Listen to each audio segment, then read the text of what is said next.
அமெரிக்காவில் ஒரு நேரலை நிகழ்ச்சி வாரந்தோறும் நடக்கு. அதில் ஒருத்தர் ஒரு கேள்வி கேட்டார். எல்கேஜி படிக்கிற பிள்ளைக்கும் திருக்குறள் சொல்லித்தரோம், பிஹெச்டி பண்ணுறவங்களும் திருக்குறளில் பண்ணுறாங்க, படித்து பெரியவங்களாகி. இந்த இவங்களுக்கு சொல்லிக் கொடுக்கறது வீணா அப்படின்னு ஒரு கேள்வி கேட்டார். குழந்தைகளுக்கு சொல்லித்தர்றது ஏதாவது வீண் அப்படிங்கிற மாதிரி ஆகி போகுமோ? இப்போ கூட தமிழ்நாடு அரசு முற்றோதல் நிகழ்ச்சியை நடத்தி 1330 குறளையும் ஒப்பிக்கிற குழந்தைகளுக்கு 10,000 ரூபாய் ஒரு முறை பணப்பரிசாக கொடுத்து சிறப்பித்து கொண்டிருக்கிறது. அதை தான் ஐயா நடத்திக்கிட்டு இருக்காரு, சண்முக சுந்தரம். அந்த மாதிரி குழந்தைகளுக்கு திருக்குறள் சொல்லித் தருவதனால ஏதாவது பயன் விளையுமா, அவங்களுக்கு ஏதாவது அர்த்தம் தெரியுமா அப்படின்னு ஒரு கேள்வியை, நல்ல கேள்வி கேட்டார். ஒரு அமெரிக்க அறிஞர், தமிழ்காரர் தான், தமிழ் படித்தவர் தான், தமிழ்நாட்டிலேருந்து போனவர் தான், நாமக்கல்காரர் கேட்டார்.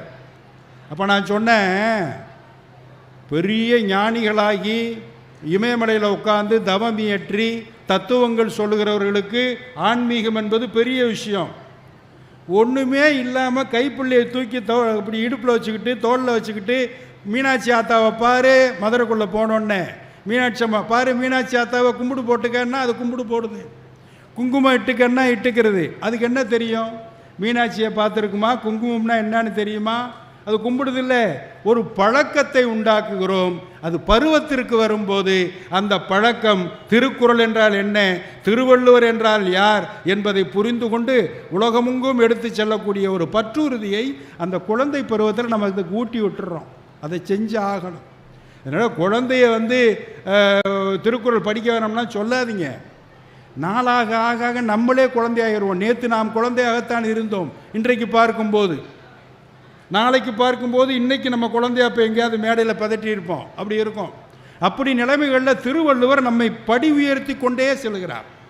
அப்படிப்பட்ட திருவள்ளுவரையும் சிலப்பதிகாரத்தை எழுதிய இளங்கோவடிகள், வள்ளுவனைப் போல் இளங்கோவை போல் கம்பனைப் போல்னு சொல்லி பாரதி பாடுவார். சிலப்பதிகாரம் என்று ஒரு மணி ஆரம் படைத்த தமிழ்நாடு அப்படின்னு சொல்லுவார்.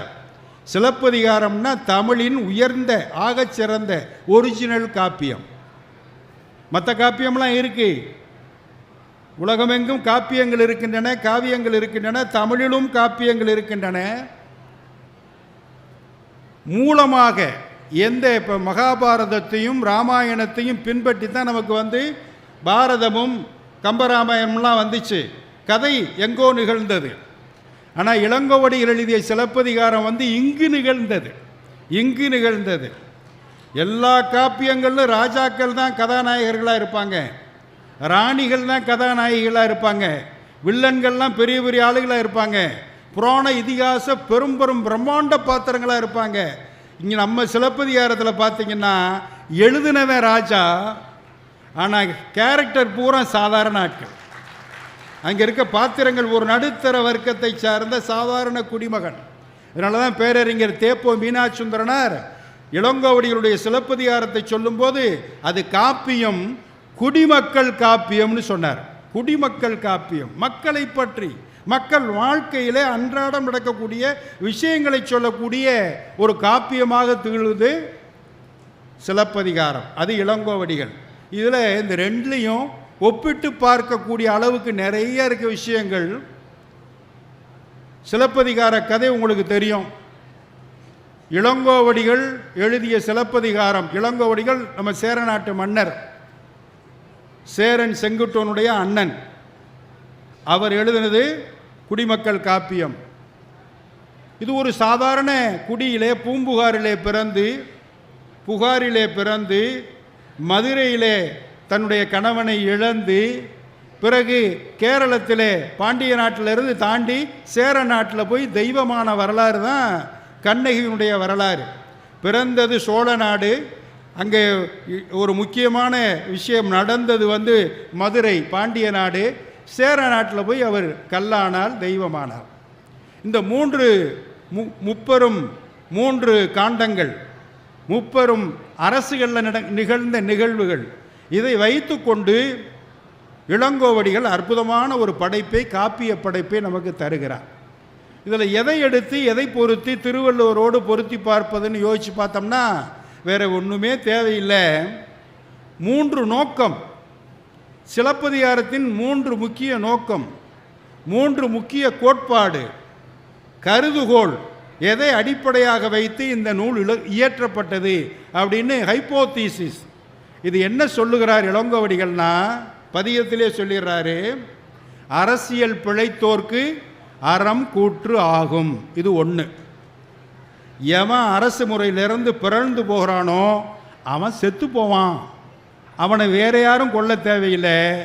அவன் பிறழ்வதற்கு காரணமாக இருந்த அந்த தீய அறம் இருக்கிறதுல, அவன் எதை கடைப்பிடிக்காமல் பிறந்தானோ அந்த அறம் இருக்குல்ல, அந்த அறமே யமனாக வந்து அவனை கொன்றுவிடும். அரசியல் பிழைத்தோர்க்கு அறம் கூற்று ஆகும். உரைசால் பத்தினியை உயர்ந்தோர் ஏத்துவர். பத்தினி பெண்ணாக இருக்கக்கூடிய பெண்களை உயர்ந்தவர்களெல்லாம் ஏற்றுவார்கள்ன்றது 2வது விஷயம், கோட்பாடு. 3வது, இது சிலப்பதிகாரம் சொல்லக்கூடிய முக்கியமான கோட்பாடு, ஊழ்வினை உறுத்து வந்து ஊட்டும் என்பதும். ஊழ்வினை இதுதான் எல்லாருக்கும் தெரிஞ்சு வச்சுருக்காங்க. இப்போ எல்லாருக்கும் கேள்வியே அதுதான். ஐயா சண்முக சுந்தரம் உட்பட திருவள்ளுவரே 2 பக்கமும் பேசியிருக்காரு. அதுக்கு நீங்கள் சிலப்பதிகாரத்தில் என்ன சொல்லுதுன்னு படிச்சுட்டு வந்து இங்கே பேசுங்கன்னாரு. ஊழ்வினை உறுத்து வந்து ஊட்டும். இப்போ கர்மா அப்படின்னா எல்லாரும் ரொம்ப ஆர்வமாக எதிர்பார்க்குறான். பெரிய தத்துவ ஞானியாக இருக்கான். கர்மான்னா என்ன அப்படின்றான். அது உறுத்து வந்து ஊட்டும், விடாது உன்னைய, ஊழ்வினை விடாது கருப்புங்கிற மாதிரி கர்மம் நீ என்ன பண்ணாலும் உன்னைய விடாது என்பதும், சூழ்வினை சிலம்பு காரணமாக நாட்டுதும் யாமோர் பாட்டுடை செய்யுள்னு இளங்கோவடிகள் சொல்லியிருக்கார். அதான் டிக்ளரேஷன். இப்போ எலெக்ஷன் வரப்போகுது, தேர்தல் வரும்போது தேர்தல் வாக்குறுதிகள் சொல்கிறாங்கல்ல, தேர்தலில் என்ன மேனிஃபெஸ்டோ சொல்கிறாங்களோ அது மாதிரி இந்த காப்பியத்தை நீங்கள் படித்தால் இந்த 3 விஷயங்களும் உங்களுக்கு புரியும். இந்த 3 விஷயங்களும் எந்த அடிப்படையில் வகுக்கப்பட்டிருக்கிறதுன்னு பார்த்தீங்கன்னா, ரொம்ப ஆழமாக உள்ளே போய் பார்த்தீங்கன்னா, திருவள்ளுவர் தான் அங்கே உட்கார்ந்து இளங்கோவடிகளுக்கு 3 விரல்களை காட்டி இதை எழுது, இதை எழுது, இதை எழுது, எல்லாத்திற்கான அந்த ஃபீடிங் பூரா, தேவையான மூலச்சரக்குகள் பூரா வள்ளுவத்தில் இருக்கிறது, எடுத்துக்கொள் என்று சொல்லியிருப்பது போல எனக்கு தோன்றுகிறது.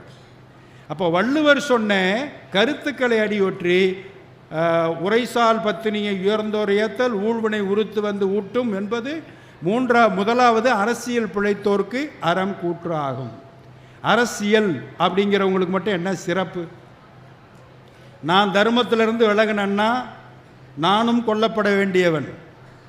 ஆனால் ஆட்சி பொறுப்பில் இருக்கிறவர்கள் மட்டும் ஏன் சிறப்பாக எடுத்து வைத்திருக்காருன்னா, அந்த கதை அப்படி இருக்கிறது. முறை செய்து காப்பாற்றும் மன்னவன் மக்கட்கு இறை என்று வைக்கப்படும் அப்படின்னு ஒரு அருமையான திருக்குறள் இருக்கு. ராஜா வேற, சாமி வேற இல்லை. எவ்வளவு அற்புதமான விஷயம் பாருங்க. முறை செய்து காப்பாற்றும் மன்னவன் இந்த மனிதர்களுக்கு இறை என்று வைக்கப்படும். அதனால தான் அவங்க அப்பா இறை அன்புன்னு ஒருத்தரை வச்சு மிக அற்புதமான ஆட்சியாளரை, நிர்வாகஸ்தரை இந்த தமிழ்நாட்டுக்கு வழங்கி இருக்கிறார்கள். இறைன்னு சொன்னாலும் முறைன்னு சொன்னாலும் 2 ஒன்று தான் அப்படின்னு ஒரு அற்புதமான வார்த்தை, அற்புதமான சொல்லு. ஏன்னா யாராவது ஒருத்தர் நீதி வழங்க மாட்டாங்களா அப்படின்னு ஓடி போய் நிற்கிறோம். கலெக்டர்கிட்ட போய் நிற்கிறோம், மேலதிகாரிகள்கிட்ட நிற்கிறோம். இன்னமும் சொல்லுவார் அவர், நம்முடைய மேனாள் முதன்மை தலைமைச் செயலாளர் சொல்லுவார், இன்றைக்கி எனக்கு வந்துக்கிட்டு தான் இருக்குது, புகார்கள் வந்துக்கிட்டு தான் இருக்குது, வேண்டுகோள்கள் வந்துக்கிட்டு தான் இருக்குது, எல்லாத்தையும் முடிஞ்ச அளவுக்கு பண்ணிக்கிட்டு தான் இருக்கோம், செஞ்சுக்கிட்டு தான் இருக்கோம் அப்படின்னு அவங்க சொல்லுவாங்க. யாராவது ஒருத்தர் நம்முடைய சிக்கலை தீர்த்து வைப்பதற்கு ஒருவர் வந்து விட மாட்டாரா அப்படின்னு. அப்படி பார்க்கும்போது அந்த காலத்தில், இப்பொழுது வேண்டுமானால் பகுதி பகுதியாக நம்முடைய விஏஓலேருந்து ஆரம்பித்து தலைமைச் செயலாளர் வரைக்கும் நிர்வாகம் வந்து படிநிலை வளர்ச்சியில் போய் நிற்கிது. நீங்கள் உள்ளூர் பிரச்சனைகளை உங்கள் விஏஓ மூலமாகவே தீர்த்து கொள்ளலாம். அங்கேருந்து ஆரம்பித்து போய் நிற்கிது மேலே தலைமைச் செயலாளர் வரைக்கும். ஆனால் அந்த காலத்தில் ராஜா ஒருத்தர் தான். எதாக இருந்தாலும் ராஜாட்ட தான் சொல்லணும், எதாக இருந்தாலும் ராஜாட்ட தான் போய் சொல்லணும். அவரை விட்டால் வேறு ஆளும் கிடையாது. அதனால் அந்த பொறுப்போடு அவர் நடந்து கொள்ள வேண்டும். அதுதான் அறம் அப்படின்னு சொல்கிறான். அறம் என்ன ரொம்ப எளிமையானது. அறத்தை கடவுள்னு சொல்கிறாங்க. என்பிலதனை வெயில் போல காயுமே அன்பிலதனை அறம்னு ஒரு திருக்குறள். எலும்பில்லாத பூச்சி இருக்குல்ல, புழு இருக்குல்ல, அது வெயிலில் கொஞ்சம் நேரம் இருந்தால் செத்து போகும். எலும்பில்லாத உடம்பு இருக்குல்ல, அதுக்கு தாக்கு பிடிக்காது. அது மாதிரி ஒரு மனுஷனுக்கு உடம்பு எலும்போடு இருக்கணும்னா, உறுதியாக இருக்கணும்னா, ரொம்ப நாளைக்கு சாகாமல் இருக்கணும்னா, அந்த உடம்புக்குள்ளே அந்த புழுப்பூச்சிக்கு எலும்பு தேவைப்படுறதை போல மனிதனுக்குள்ளே எலும்பு தேவைப்பட தேவையில்லை. ரொம்ப நாளைக்கு நிலைத்து புகழோடு உயிரோடு வாழணும்னா அன்பு தேவைப்படுகிறது. எலும்பில்லாததை எப்படி வெயில் கொள்ளுமோ அன்பில்லாததை அறம் கொள்ளும்ன்றார். அறத்தை கொண்டு தனியாக நிப்பாட்டுறார். இப்போ அன்புன்னா அறமா? உண்மை. அன்பு என்றால் அறம். இன்னொரு இடத்துல வாய்மை, அது ரொம்ப முக்கியமானது. நீங்கள் ஒரு பொது இடத்துல, பொது வெளியில், பொதுவான பதவியில், உயர்ந்த இடத்துல இருக்கக்கூடியவங்கெல்லாம் கடைப்பிடிக்க வேண்டியது மனத்துக்கண் மாசிலனாதல் அனைத்தரன். கேட்குறாங்க, திருவள்ளுவரை படிக்கிறீங்க, அந்த இலக்கியத்தை சொல்கிறீங்க, இந்த இலக்கியத்தை சொல்கிறீங்க, இதுக்கு ஏதாவது எனக்கு பரிகாரம் கொடுங்க. இப்போ எதாக இருந்தாலும் பரிகாரம் கேட்குறான். நம்ம ஊரில் என்ன கேட்டாலும் இப்போ சாய்ஸ் இருக்கான்னு கேட்குறான்ல, அது மாதிரி குழு கொடுங்கன்னு கேட்குறான்ல குவிஸ்டில் பசங்க எல்லாரும் இப்படி அடுத்ததை தாங்கியே இருக்கான். நேரடி பதிலுக்கு வரமாட்டேங்கிறான். நான் ஒரு தப்பு பண்ணிட்டேயா, பரிகாரம் இருக்கா? எனக்கு தெரிஞ்ச ஒருத்தன் சொன்னான், அவன் பயங்கரமான ஜோசியன். யார்? இந்த ஜோசியம் பார்க்குறவன். ஆன்லைன் ஜோசியம். இந்த கொரோனா கொண்டு விட்டதில் எனக்கு ரொம்ப கொடுமையானது இந்த ஆன்லைன் தான். எதாக இருந்தாலும் ஆன்லைன். சாதாரணமாக கூப்பிட்டு ஆன்லைனில் ஒரு மணி நேரம் பேசுகிறீங்களான்னு ஒருத்தன் கேட்குறான் என்கிட்ட. 1 மணி நேரம் யார் கேட்பான்னு? அதெல்லாம் கேட்பாங்க சார். எனக்கு ஒன்றும் கஷ்டம் இல்லை, நான் மைக்கை பார்த்தே பேசி பழக்கப்பட்டவன். ரேடியோவில் ஆளுங்க இருக்காங்களா இல்லையான்னு எனக்கு கவலை கிடையாது. 1 மணி நேரம் சும்மாவே ஃபோனை பார்த்து எப்படி பேசுறது? எத்தனை பேர் இருக்காங்கன்னா கடைசியில் கணக்கெடுத்து சொல்கிறான், sir 21 persons watched your talk அப்படிங்கிறான். எப்போ? 1 மணி நேரத்துக்கு 21 பேர் கேட்குறதெல்லாம் ஒரு பேச்சா? இப்போ ஆன்லைன் ஜோசியம். அவனுக்கு ஃபோன் பண்ணி ஒருத்தர் இதுக்கு என்னங்க பரிகாரம், எதாக இருந்தாலும் பரிகாரம் சொல்லுவார். சொன்னான் பாருங்க அந்த ஆள். பரிகாரமா? காசிக்கு போ. சரி போகலாம். காசிக்கு போனாலும் கர்மம் தீராதுன்னு சொல்லுவாங்க. ரைட்டு போகலாம். போய் அங்கே என்ன செய்யணும்னா மணிகர்ணிகா காட் அப்படிங்கிறான். மணிகர்ணிகா காட் அப்படின்னு.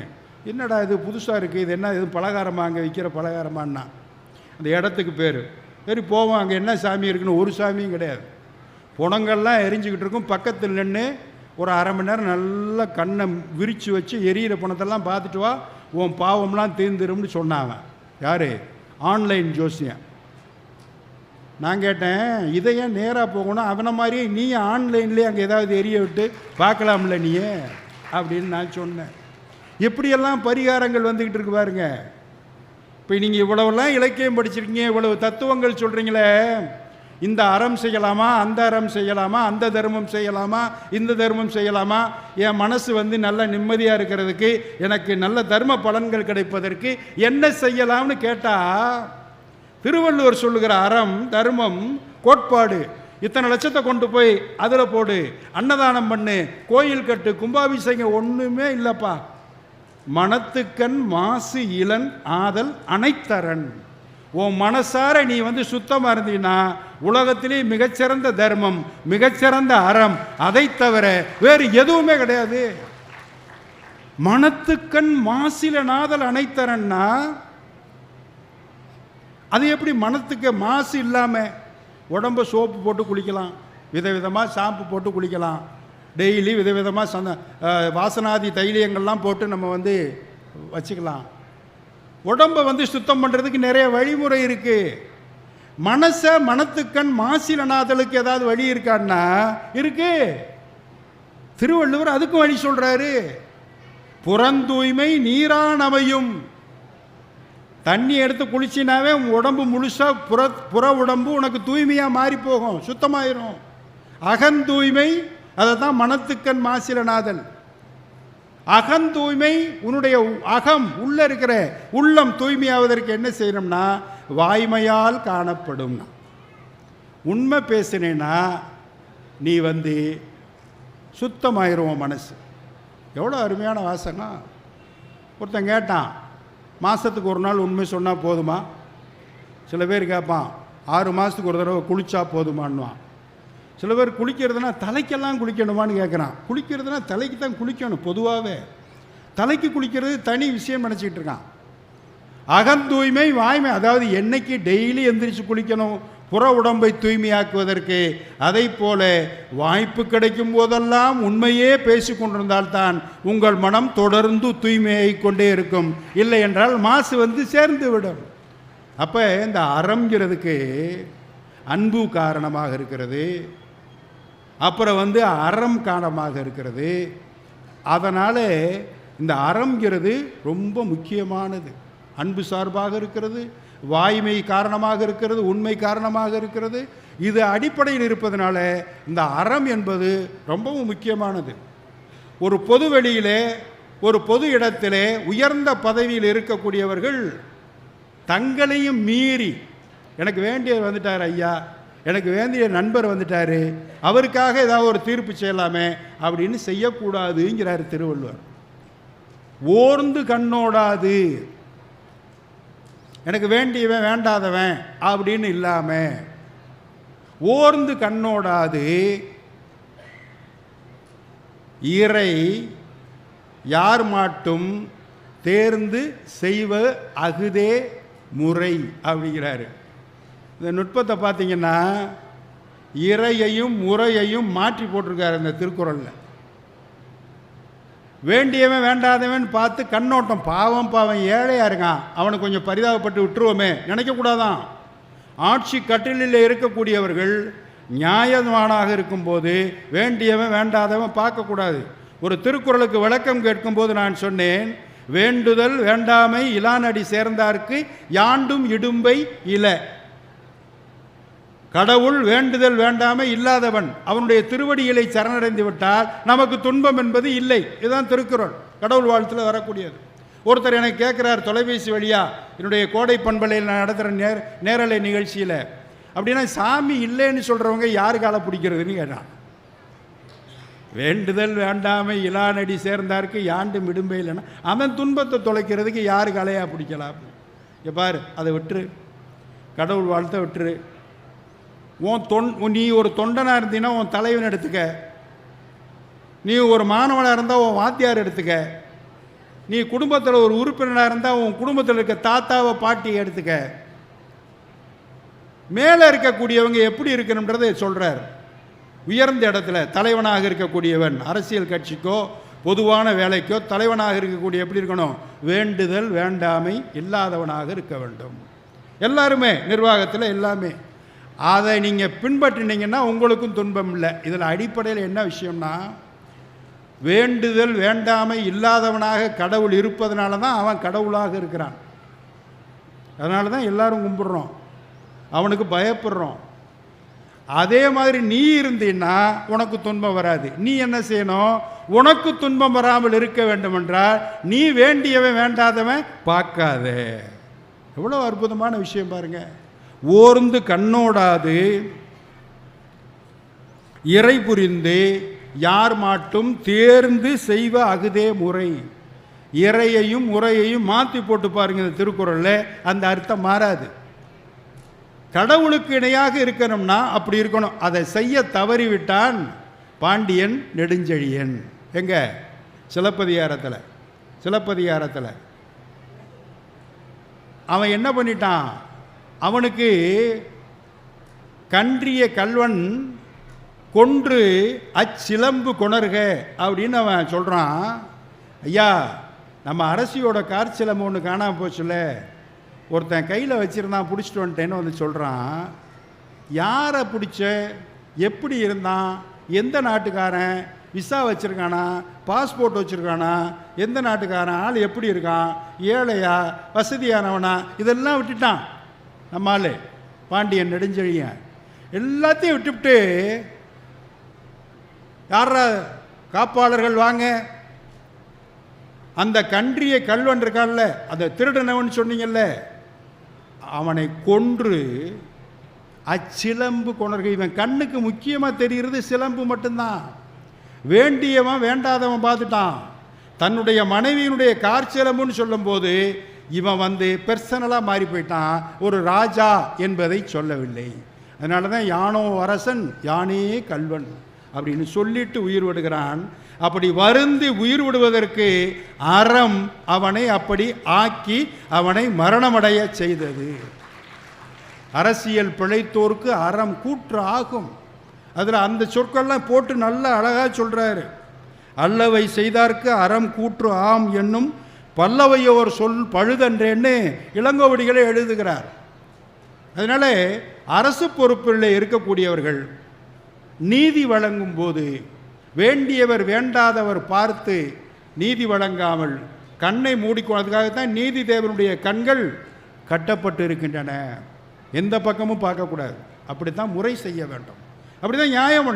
நீதி வழங்குறது மட்டும் இல்லை, முறை வழங்குவது. உங்களுக்கு ஒன்று எனக்கு என்ன, என்ன கண்ணு எனக்கு ஒன்று, கேட்குறவங்களுக்கு என்ன வேண்டியது வேண்டியாங்கு எய்தணும், அதெல்லாம் செய்யணும்.